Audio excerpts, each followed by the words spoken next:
Esteban, you ready, buddy? I'm ready, bro. All right. All right, everybody.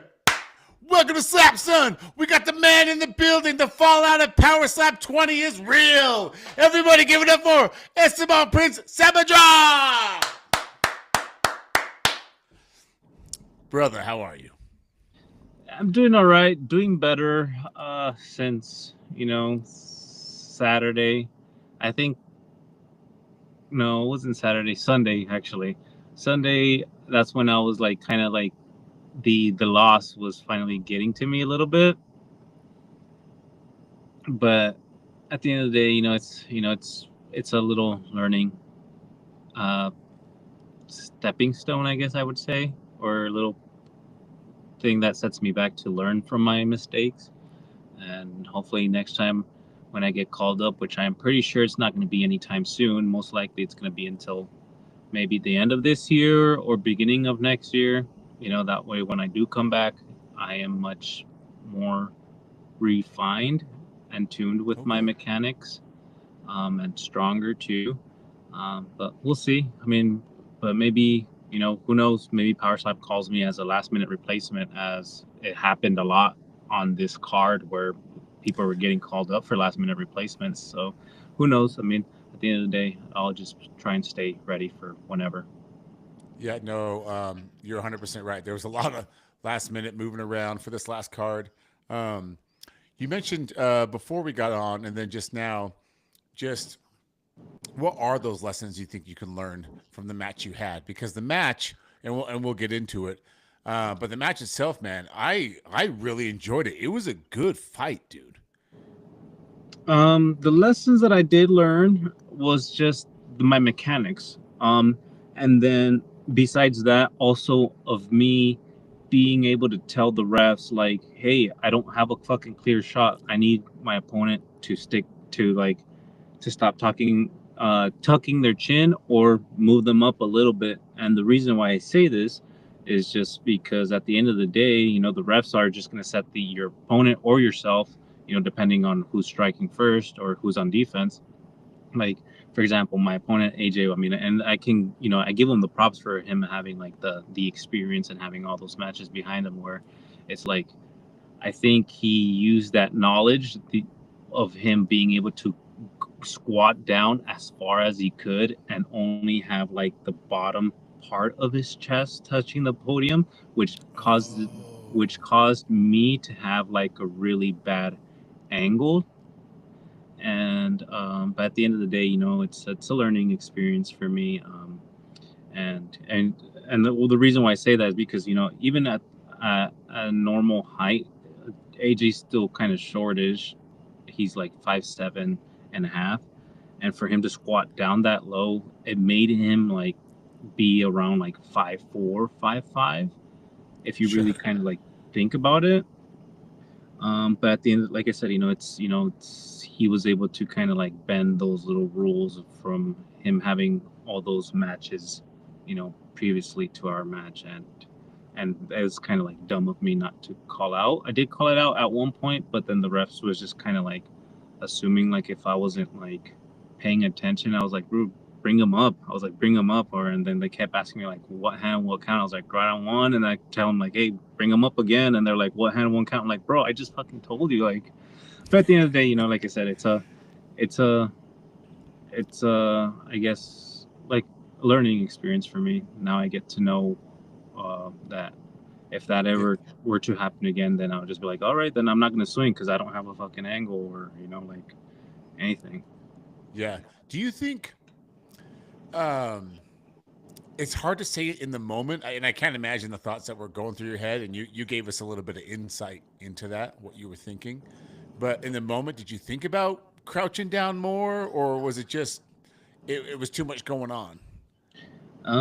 I think it was just too much going on because at the very first round, he did drop me, and and this is not like me trying to talk shit about AJ or anything. Like like Sure, sure. he dropped me, but then it was just like kind of like a quick flash where I was just like, what the fuck happened? Like I was like, I know for a fact he didn't hit me that fucking hard. I was just like, Oh, like I've been hit harder, but I think I go back to the experience.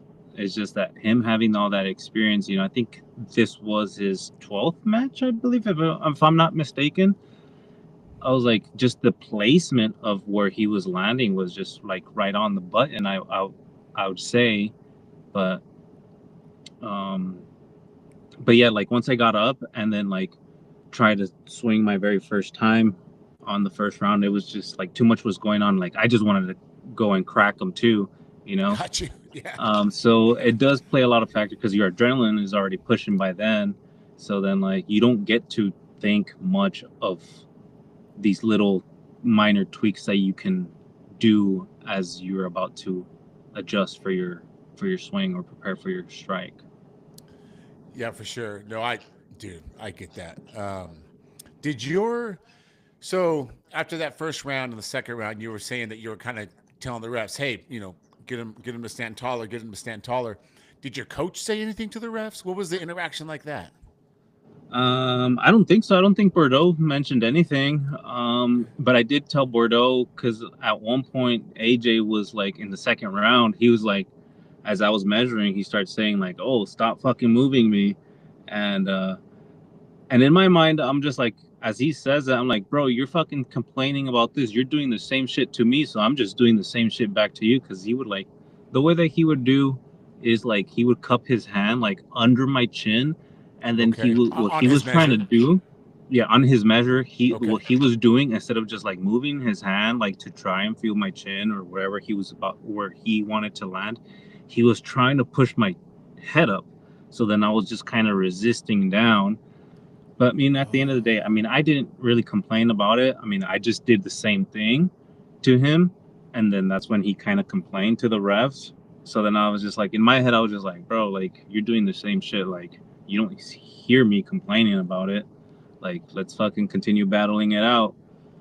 Um, but So you then, feel like he was kind of getting away with propping you up a little bit, I and they weren't mean, let and they weren't like returning that same respect as far as like having you prop him up a little bit. I think so. You can say it like that, but at the same time, it's more on me, because like I didn't mention anything about him like trying to move my head up. I Okay. All right. Looks like there we go. We'll have him jump back in. fuck. We got you, brother. Okay, okay. Sorry, a call came in. No, you're good. Just put Let it me on do fucking not put this on. disturb. Yeah. It's just the spam callers. Are we back live or no? It looks like we're Yeah, we're not. back live, dude. Yeah, we're good. Yep. On my end, it shows that it's not. No, we're definitely live. Okay. Yeah. We got you, man. Okay. So then, We were just what was talking I? about giving you the same respect with the chin placement. Yeah, I mean, I'm pretty sure if I would have, pointed it out to the refs, because I did mention it to Bordeaux, and all he said was like, I know, but like I didn't go to the refs and complain about it, I could have, and but who knows how they would have taken it, because like at one Yeah. point in the second round, I was telling him like, hey, I need him to go up, and then like Eric, which was the main ref, he kind of brushed it off and was like, "Oh, one hand and one count." And I told him again, I was like, "Okay, well, right hand on one." And then I was like, "Hey, I need him to go up." And then he goes at, and he asks me again, like, "What hand and one count?" Like, trying to brush it off, like, kind of make it seem like if I wasn't fully there. If you kind of get what I'm saying. Oh, yeah. No, I'm I'm picking up what you're putting down. Yeah. Well, so That's how do just the you way that how I felt that yeah. he And would. hopefully we'll get to talk to AJ, and see how he felt as well. But it feels like, and correct me if I'm wrong, dude, but it feels like they were trying to, like, from your perspective, sort of rush you along without listening to what you were saying.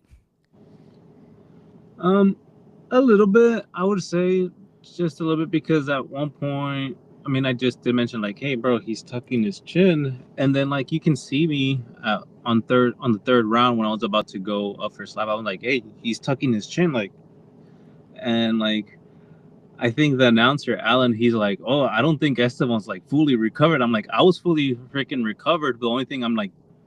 I was trying to show the ref like, hey, bro, like he's like this, but it's just like they just kept brushing it off and saying like, oh no, he's good there, and I'm like, bro, like he's tucking his fucking chin like a turtle. But man, like I was just like, okay, whatever's, like I just went up there and slapped. I just didn't want to really, argue with the refs or just be that guy that will be like, Mm, oh, like this guy just complains about everything, but I did yeah. try. Tough Um, spot though, because you also want to be the best version of you too, right? Correct. So yeah, I just want to go out there and just do my job, um, and then but then at the same time, don't want to be that. Don't want to put an image on me where it's just like, oh, okay, well here comes this guy. All he does is just complain every time he comes on stage, and I've seen a couple guys like that, or a couple people that go on stage and about every single little thing they just start complaining about on any little thing, and I'm just like, dude, it's just like it just becomes boring to watch that person, if it's on the live card or even on the, pre-recorded matches. So that's just something that kind of like. Yeah, man. He got your pause for a little bit, but I'll speak on that. So, no, that is real. Even in other sports, how somebody like in the NBA, for example, Luca has that reputation where he just complains about every single call. Doesn't matter when or how the game's going, he does that. And for you to have that attitude in this such a specific violent sport, to have that composure, like, oh, I don't want to be known as that guy that just complains and complains. Um, that's a shout out to you, man. Shout out to you. But you did your best. You showed out as good as you can. You didn't get the W, which that's going to happen in the sport. No one's going to be able to avoid that. I mean, maybe 1 point, one way. And it looks like we just lost you, buddy, but we'll keep going on this for a minute. Um, so to have that, uh, not peace of mind, what's the word, fam? Presence of mind to not want to come across as that guy, especially to the refs who are taking care of you, um, or supposed to take care of you, is huge. I don't know if a lot of people would be like that. You know what I mean? And as far as Prince being on the shelf for longer than what he was before, I don't think that'll be the case. I think he might be right. We may not see him till the end of the year. That might be more realistic. Um, but I don't think he'll be shelved for another year. I just don't see that. We're getting to the point now in the sport where we're kind of finding our groove. You know what I mean? And we're finding that groove within the rankings, the people that have been sitting on the bench, if you will, for a long period of time. I feel like Slap is getting in its groove to where, okay, we're getting a system to this. We're going to bring guys along the way they should be brought along. And I just don't foresee him sitting out like that for another year. But anyway, we'll log off, fam. I'll get in touch with him, see how he's doing. But Prince, thank you so much for coming on, brother. Everybody, go follow this man. Oh man, what is his handle? I think it's just Prince Sabedra on Instagram. But thanks for tuning in. We're not done for the day. We're going to keep going. And Prince, brother, when you see this, thank you for coming on, speaking your side, and hopefully we'll talk soon, even with AJ, and get his side of things. All right,